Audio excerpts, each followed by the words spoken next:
One of the officers on the Vincennes was Hundi Hundevat, who 15 years earlier, as a 10-year-old, had sat on the New Jersey Palisades, entranced by the spectacle of battleships anchored in the Hudson River.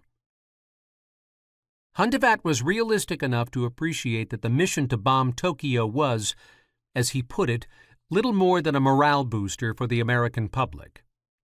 Still, it cheered him and everyone else on board to know that we were finally doing something rather than defending against Japanese initiatives. It was an uncomfortable crossing. In order to meet the timetable and to minimize the time spent in Japanese waters, the task group maintained a speed of 16 to 18 knots, despite unusually rough weather that severely tested both the ships and the men. Hundevat remembered the voyage vividly. The Vincennes, he wrote, would slam into the heavy rollers in a violent and alarming fashion. She would ride her bow high up onto one swell and then fall into the next one with a tremendous crash, almost as if she had run into a solid object. Water would be thrown as high as the ship's mast as the bow buried itself deeply into the sea. The forecastle would then be submerged in green water, while the thrown water would practically inundate the rest of the ship. Then the ship would shudder heavily as it struggled to bring its bow up from beneath the surface. It was even more dramatic at night because the water was highly phosphorescent, and the tremendous inundation from the bowspray was made pyrotechnic in appearance.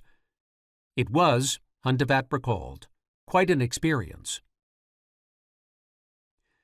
The bombers, commanded by Army Brigadier General James Jimmy Doolittle, launched earlier than planned after the task force was sighted by Japanese picket boats.